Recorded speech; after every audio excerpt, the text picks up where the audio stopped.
Say something. Chit, chit, chit. Test, test, test. Happy Halloween. Louder. Chit, chit, chit. Test, test, test. Happy Halloween. Louder. I'm just going to take it off. No, just leave it on and then I'll do a little intro. Just leave it on. I'll do a little intro and then you can take it off. Yeah, I mean, just so I can have it on my talk. Or you just leave this part in here right now. I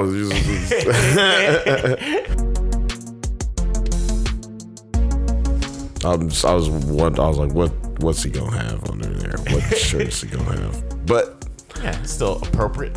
Yeah, it's a good shirt. You can't see my nipple tassels with the shirt on. Not anymore. Happy Halloween, you beautiful nerds. Welcome to the Drunk Banthas podcast, where we talk about sci-fi, fantasy, horror, and all the popular art that we love. Also, we do it drunk. Aha! I am joined, as always, by my brother and co-host Bill. How you doing? Doing well, sir. Cheers. What? Today we are celebrating Halloween. We are talking about the 1982 horror classic. I was gonna dress up, but just didn't want to. I was gonna do a little bit of a dress up too, but also did not work out. Costumes don't work when you can't hear yourself talk, and you also can't see anything to read your notes. You tried. Just tried. We have video evidence. But let me know what you guys are dressed up for this Halloween while you're liking and subscribing. While you're down there. Please let us know. Stuff. You can, tag us on Instagram and share it. You can share your shit on Twitter. Just tag us. Share us your costume. Yeah, just costume your hashtag costume. Banthas. Costume your costume. Hashtag costume your costume. Hashtag costume your costume. Go ahead. Before you do that, though, go ahead and like this video. And subscribe if you like the show. Yeah. Today, and if you like this show, you're definitely going to like this episode. Very excited. Because Halloween's my favorite holiday, and I'm really stoked to be talking about a horror movie that we both truly enjoy. Yeah. Before we get into the nitty gritty, we'll go over just like our initial thoughts. The nitty and the gritty. I am curious because you're the one who suggested we do this movie. What was the reason you suggested we do this? Oh, you're telling stories out of school. Little behind the curtain, guys. Some inside baseball for y'all. Yeah, I'm the one who suggested this shit. That's right. What made you suggest this one? And why is this movie important to you? Honestly, I was talking to this girl who really liked horror movies, and then I realized, oh yeah, it's Halloween, so we should do some Halloween stuff. And I was like going through a list of movies that both of us liked. Right. And then I remember our mom, she loves this movie, so yeah, I was like, yo, Poltergeist. Shout out to you, old girl, for giving me some inspiration. That worked out for me. Yeah, as you mentioned, our mom loves this movie, and she doesn't even like horror movies. So it just shows you how good this movie is. It is that weird time before we got the PG-13 rating, before that existed. So this movie was rated PG. Rated PG, probably shouldn't have been. Well, a man pulls face off.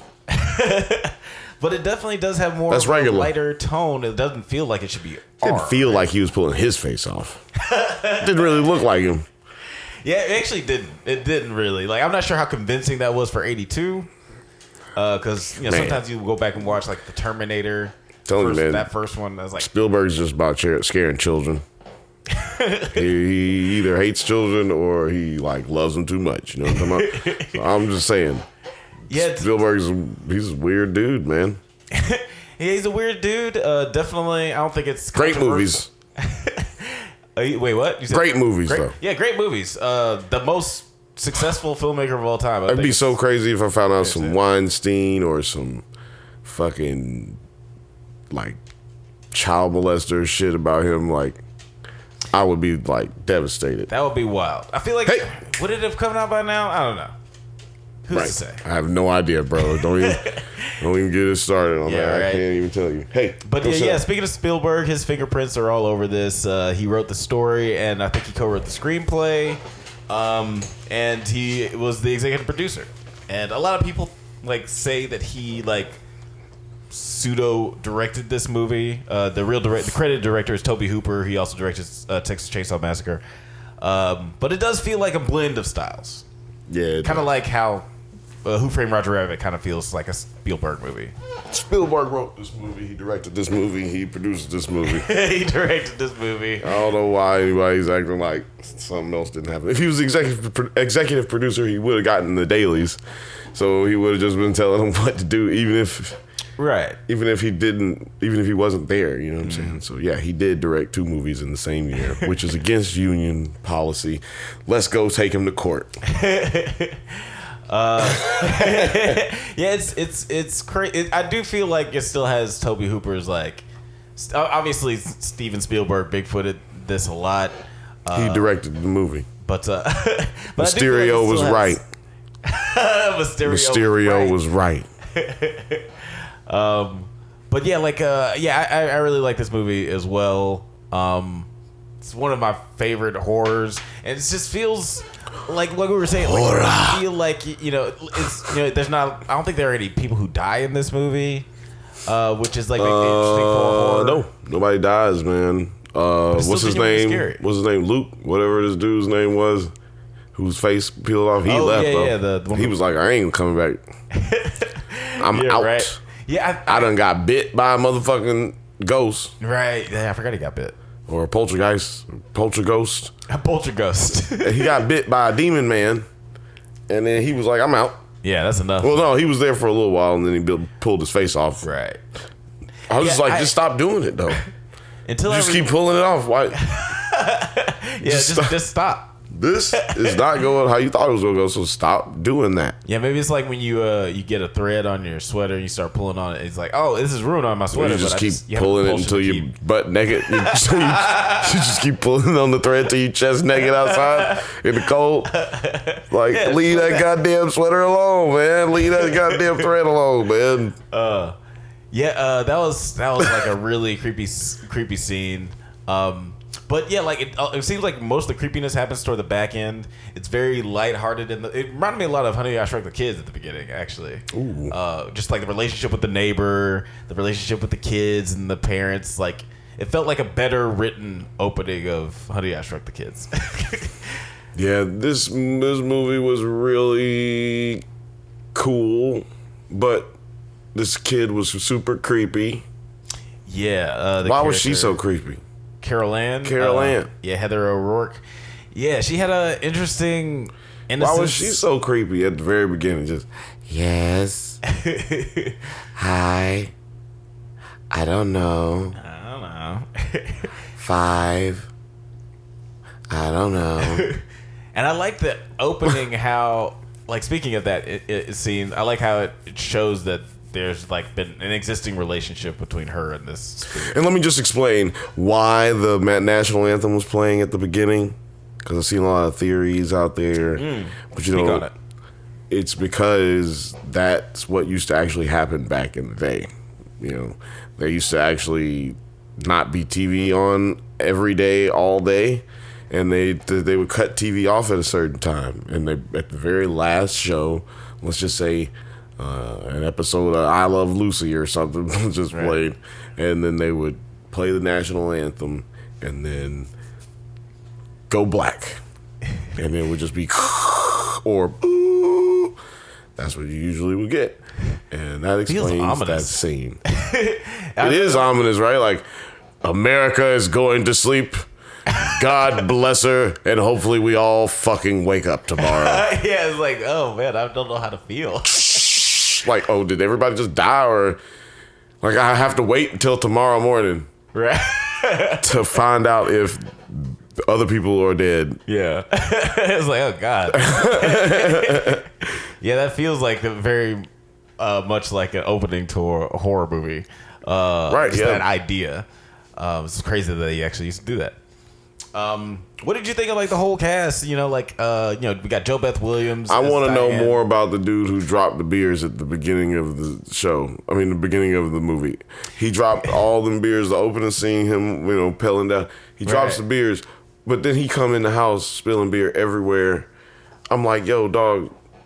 Nobody go say nothing. This nigga got. I was waiting on somebody to say something like, "Oh, they finna snap on him." Like, come on, man. Yeah. No, nobody said one good goddamn thing about him spilling all that beer. I don't know. That is really the only thing I had wrong with this whole movie. Well, there are some terrible ADR mistakes and some couple editing issues that I don't even care to point out. If you can point them out, put them down in the comments, and I'll let you know if you're right or you're wrong. Yeah, this is a pretty clean movie, pretty tight. There's not a lot of scenes where you're just like, that could have done without that. That didn't really move the story along. Only scene that went too long was the mom getting all stuck in the pool with skeletons. That lasted a little too long, but I think that was when stuff was really ramping up. I think that they definitely wanted to hit home that scene where everything was going. Yeah, they didn't want you to just think, oh, it was just some random skeleton. They wanted you to get more. It was basically like a shoring up of what you possibly thought was about to happen. Right. From the conversation that the dad has with his boss. Right, yes. You left the bodies, didn't you? That was a great scene. Yeah, that was a really great scene. You left the bodies, didn't you? Why? Why? Dude was like this. I hope this motherfucker don't kill me. Yeah, he looked like he's about to have a heart attack. Speaking of that scene, though, there's like rumors that those skeletons that were in the muddy water were actually real human skeletons. Muddy Waters, blues references. Blues references. This movie's deeper than you knew. But yeah, like apparently those actually were real human skeletons. A lot of people attribute that to like the reason this movie is quote unquote cursed. We'll get into curses later on. Because they're using Indian dead bodies from people who've been shot and killed and stabbed. I don't have any evidence proving that, but theories.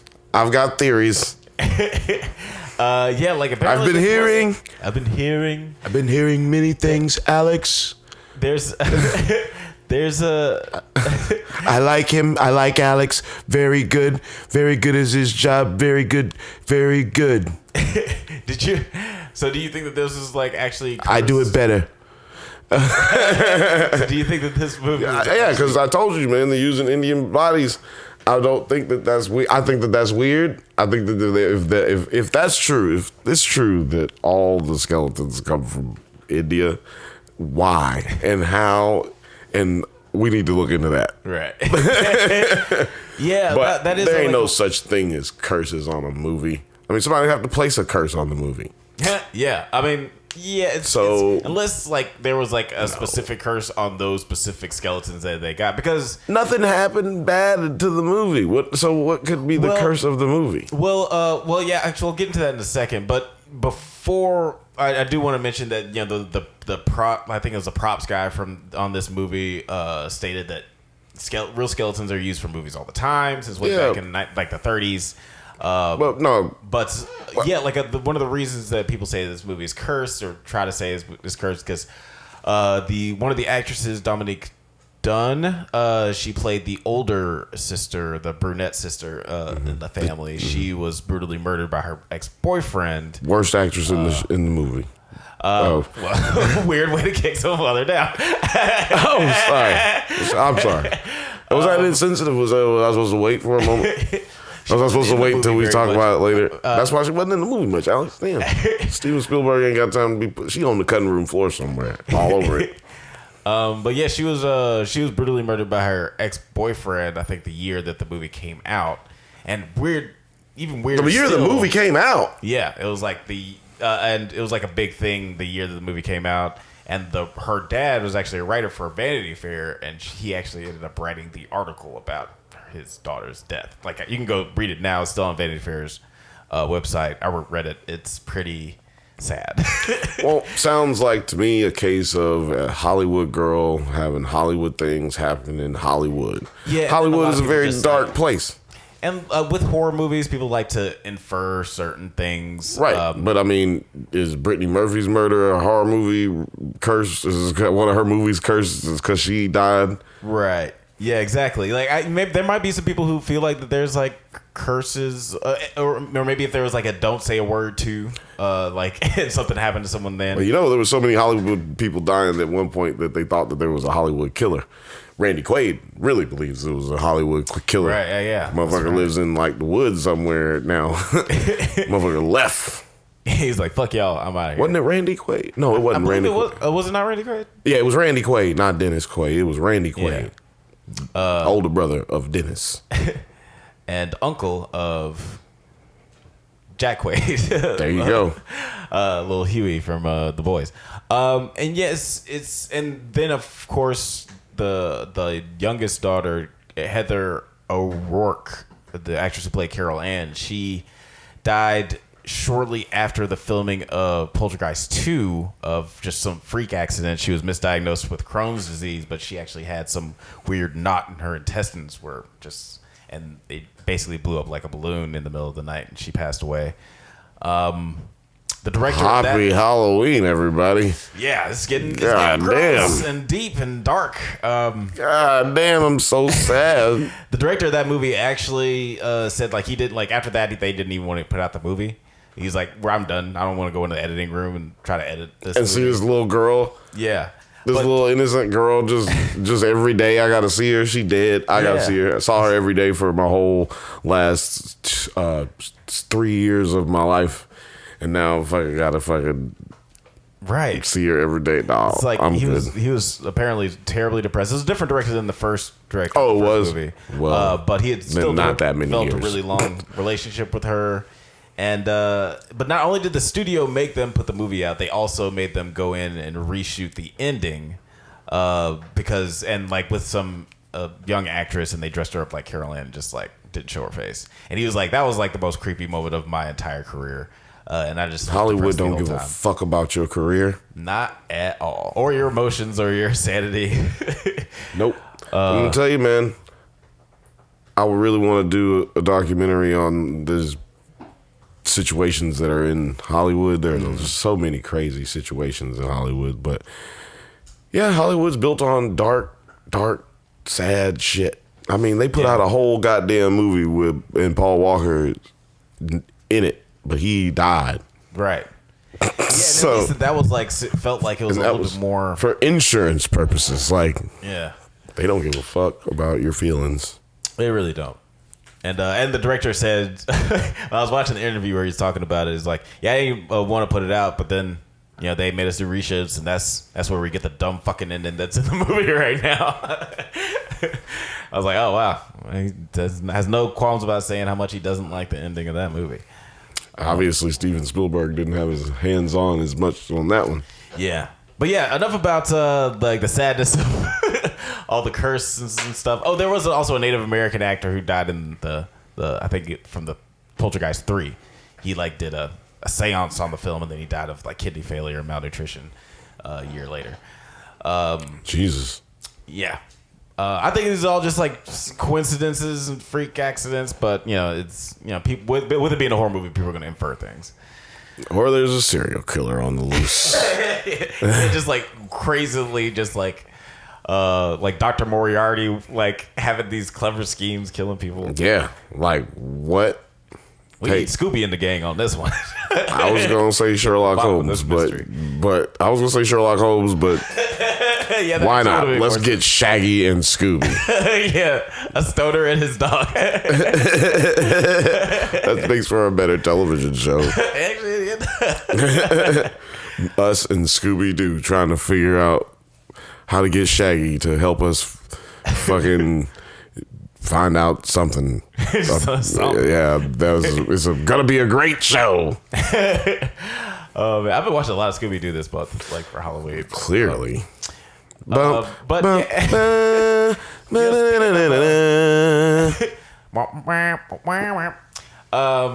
speaking of Carol Ann, Drew Barrymore apparently auditioned for the role of Carol Ann, but she was then cast as Gertie in E.T. the same Gertie. year. And Steven Spielberg was like, I like you, but not for this. It seems like she would have been a little young for this. She would have been a terrible... She was not as good an actress as this kid was at this age. Yeah. Yeah, I do feel like they made the better choice. With Just saying. O'Rourke. Just saying. But, what'd you think about the kid? What's his name? I forgot to look up the Randy. Yeah, he was No, good. Robbie. I thought he was really, really good. There were moments, especially the time where he first hears Carol Ann in the TV and he starts screaming for his mom. I was like, what did they do to this boy to make him so scared in this moment? Like, I really felt terrified for him. That boy was scared. All you had to do is look at that goddamn clown. Just keep Right? that motherfucker around. I'm scared all day. I'm making faces like this. Say what? Yeah, that. Hey, man, you want to put him away, man? You can go ahead and we ain't shooting right now. You want to cover him up? You want to just yeah, like he like you mentioned Alpod, he already had a tough time even just coping with the clown being in the same space as him before anything weird happened. Before anything weird happened to him, he's just like, And what kind of games are you playing with this fucking weird clown doll? We got this weird tree that people used to clearly get hung off of, like back in the day. Like, Yeah. Clearly, they used to hang people here, slaves, bandits, Where they hung all the Native rapists. Americans and then they buried them underground. Well, they weren't no Native Americans. That's what they made a point of. He's like, it's not like it's an Indian burial ground. I'm like, no, man, but other people have souls too, nigga, and they don't be like being disturbed. And you didn't even move the bodies, you motherfucking crazy, sadistic son of a bitch. Yeah, it's like You got weird. people going to visit they going to visit their headstones, nigga. People think they got bodies underneath there. What happens when they go to exhume bodies from a murder or something? They're like, let's go exhume the body. Right. There ain't no goddamn bodies nowhere. Yeah, it's What was gonna happen when he eventually got the pool built, Alex? Yeah, I mean, like, even if it wasn't no yeah, it creepy wasn't even- shit going on, he was gonna find them bodies. He had to build a swimming pool. Right. Yeah, like you can't really do any construct. Like logistically, that was just a terrible move. I think it's like supposed to be obviously a commentary on how callous up. people can be. White people are no, I'm just Well, I mean, yeah, like how rich. Whitey don't give a fuck about you. He will fucking take your land, put your people, and displace their bodies, and he don't even give a fuck. Yeah, just to save a couple of dollars because he probably didn't save that much money. Save a buck. As like the money it would have taken to move the bodies along with the headstones, he probably didn't save that much more money. He saved a lot of money, but I mean, that's neither here nor there. Awful. It's all them goddamn bodies just coming up out of the ground. Like, Jesus. Where were there not dead bodies at? Like, geez, this whole place was a fucking graveyard. Yeah, I would like to see the invoice on that. It was like, all right, so to get the headstone, that's $20 a pop. Headstone and the body, that's about $80 a pop. But we're gonna have to run up. He's about $255 million. And you're like, who's So fucking many in? It's fucking like, dead bodies. we'll move the headstones. You let me know if you want to move the bodies. We could just leave them in. No problem. So clearly he was like, no, we just moving the headstones. Who gives a shit about them bodies? Right. We ain't ordering no service to do it either. You all go out there and grab them headstones. Throw them on the back of the truck. You just got everybody from the board to just roll up your sleeves. Go ahead and get those Come on, we're gonna get these goddamn things. Look, plausible deniability doesn't exist here because your ass gotta get your hands dirty just like me. Let's talk about influence for a little bit because people say that that this movie probably Was stolen, borrowed It from. was stolen, Alex. Thievery. There's a story from a Twilight Zone episode that has a very similar story as the Poltergeist. Grand theft. How do you feel about that? As far as do you think that it was stolen or inspiration? Stolen. It was stolen. Straight stolen. It's this exact same story, man. It's very similar story. I It's don't. the same story. Told in the era of the 80s, It's good. It's good though. I like it. Yeah, I mean, like, I don't know. I don't care if it was stolen. Fuck, man. You know how many fucking musicians got their song stolen by some white dude, and then I'm supposed to be mad that some white dude stole another white dude's story, his little story. Right. Man, you made all that money in Twilight Zone, man. Get over it, man. Be happy that somebody got inspired by your little dookie ass episode. I don't think that whoever the producer of the Twilight Zone specifically. No, it was a writer. He was like, yeah, he stole it from me. Like, was it? Yeah. Yeah, So, I mean, but I'm just saying, be happy that somebody got inspired as a kid and became like the biggest fucking director of all time, and he stole your shit. Like, be happy. Yeah, they say, what is it? Thievery is the biggest form of flattery or some shit. Yeah, like that. because you got some shit that I want. That's that's how you know I liked it. Because I took it. Yeah, and I feel like there's a lot of, especially since Twilight Zone lends itself to a very anthological short story format, that I feel like a lot of movies and shows have been like adapted from those kinds of ideas from those. Ooh, I have been drinking. I've been drinking. Yeah, like, and when you watch this movie, you can also see different movies and shows like Stranger Things, and there's another horror movie that I really love called Spiral. Not the Chris Brock Spiral, but 2019 Spiral. That's like very much influenced by this movie. Yep. So I don't think that, but I wouldn't say that those are like stealing. Also, this is apparently like the first horror movie with like CGI or like computer graphics or whatever. Like, yeah, first like special really big effects, budget whatever. special. Yeah, like it actually looked really eventful. There wasn't a lot of eventful horror movies before this. This kind of really broke the mold on that, and that's where the Steven Spielberg bucks will get you. yeah, that guy, he's got deep pockets. Got deep pockets. Well, the studio has deep pockets when they see his cack. Yeah, I want to read a book on his career, because he really does have like a really long Animaniacs. He brought back career. He brought back Animaniacs. Like, I mean, not brought back Animaniacs, but he created Animaniacs. Yeah. Created Tiny Toons. Like Freakazoid. Like these weird cartoons that were really successful and really influential. And he gets to the point where he can even have his very personal stamp on a movie like this, which really, still stands the test of time. Let's talk about the ending for a little bit, because like I was mentioning, like there's a movie called Spiral that has a very resolved ending, but then like spoiler alert, then it just flips on his head. It's like, oh, the movie's not over. Scare. It's getting crazy. I feel like it definitely borrows from this movie, where like it feels like the family's out of the woods, and then it gets crazy again. How did you like the last like 30 minutes of this movie? It was a bit like wonky, you know what I'm saying, because of the times. Right, yeah. Like I said, the scene in the pool lasted too long, but it was good. Great special effects, great use of practical effects. They made some good choices apparently with not using some kind of tentacle monster that was driving the mother up the ceiling and up the walls. Right. Instead doing just like, with nothing there. That's way better. It's like shark, like you never see the shark in Jaws, type of thing. Right. What you don't see is scarier than what you do. Especially if your graphics are gonna suck. If your special effects are gonna look like shit. So yeah, I like the ending, but it was like just a little too long. Should have just ended. But I like how the little boy was about to just leave the older sister. He was like, "Let's go."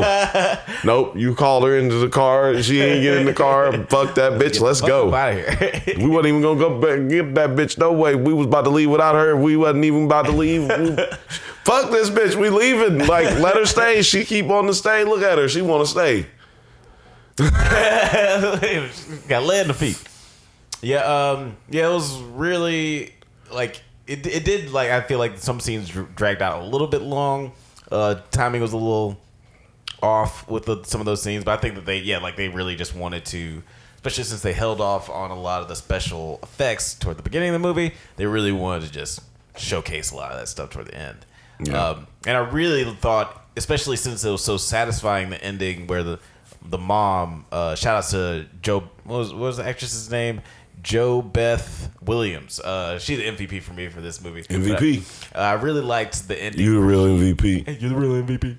I didn't really like how she, saved Carol Ann at the end, comes out through the with the rope. This also felt very Stranger Things, especially this last season. But I mean, it was, but okay. But yeah, I really liked that. I really liked that whole ending. It felt very satisfying, and that made the recurrence of all. You didn't even talk about the little shaman lady. Oh yeah, Carol Ann, go into the line. All are welcome. Yeah, she made it in all 3 Poltergeist movies. Yeah, I think she's the only actress that was in all 3. All are welcome. Also, I just want to point out that there are a bunch of scenes where dudes were it was just so funny that dudes are hitting on a fucking 15-year-old girl outside working on a pool. Like, what the fuck was that? Like, so strange. Like, oh, it's cool. They just like fucking little girls. That's cool. Yeah, and then he just reaches into my house and starts eating my chili and my goddamn crackers. Fuck is wrong with this motherfucker drinking my coffee out my drink? Like, I thought that was just weird. Yeah, very, very, very strange. It's funny because there's this new show called The Watcher on Netflix where there was a guy who is also hitting on an underage girl near the pool. I was like, why is this a thing that happens? I mean, but they were even though it happens in the world. I mean, well, yes. Look, they weren't even saying that it was creepy in this movie. They were just saying, "Hey, look at this happens." Yeah, it's just this is a thing. This is a thing. This boy's riding his bike, and this girl's getting hit on by adults. Yeah, but it's okay. Their parents think it's fine. Like, that was just creepy. Yeah, that was very, very weird. You guys can keep working here, even though you probably are trying to sneak in here and have sex with my daughter. That's okay. Yeah, the most disrespectful people in the world. Disrespectful, creepy assholes. Yeah, I don't know why they loved this neighborhood so much. Like, that was clearly fucked up before they even had ghosts. Right. This is just bad. I did like that the parents smoked weed. They were just regular people smoking weed. That's just regular. It's always been regular people. It's always been regular. Don't even worry about it. Quit fucking acting. She was like, "Oh, Robbie, what's going on? Hold on, come on over, babe. Let's go for shit. One more. I like how she took one more hit. Like, even after he came in, it's like, oh shit. Oh shit. Hey, what you doing? My bad, Robbie. Hold on. Let me do one more time. Put this out. It's very nicely rolled too. She got skills. Diane's got skills. Shit joint. I'm sure shit weed. Like shit. Just shit weed. Just bad. Everything about it was bad. I'm sure. But yeah, was there anything else you wanted to say before we get out of here? I guess we were running a little low on time. Great movie. One of the best. So welcome, cleansing of the palate compared to some of the stuff we've had to watch in the last few weeks. Yeah, and guys, I'm going to be putting out a video of all the movies I watched for Halloween. I don't know how many movies I'm going to cover, but I did make a list of all the movies I actually did watch. I'm going to put that in the description. It's like 35 movies. And there's more videos to come. And more videos to come. We got our Black Adam review coming out. Black Panther is coming out soon, and we're going to have actually a special guest for that episode. So stay tuned for that. Somebody who's super cool. I'm not gonna spoil it. Just stay tuned. It's whatever, dude. Nobody watches this show. Hey, there's at least 23 people who watch on the regular. If you're watching this show right now, prove me wrong. Prove me wrong. Like and subscribe. Like and subscribe. Put it in the comments. All that good stuff. Please make a comment. Yeah, what's your favorite horror movie to watch around these times? You're gonna be watching this on Halloween. What are you watching right now? What do you like? Yeah. What do you love? But guys, we almost did a Hereditary video for this, but it was almost Hereditary. But I went Poltergeist. Oof, yeah, the Hereditary would have been great too. But yeah, this is a good one. I'm happy with our discussion. Who knows what we're gonna do next year? You guys gonna have to. We still might do Hereditary anyway. But guys, thanks for listening to the Drunk Banthas podcast. We do this every once in a while, so go ahead and leave a like and subscribe so you can get updates on new videos. Check us out on Twitter, IG, TikTok, likewise, Apple Podcasts, Spotify, all the internet things at the Drunk Banthas. Until next time, stay safe, my little trick-or-treaters, and may the force be with you. Likes, baby. I love you. I love y'all.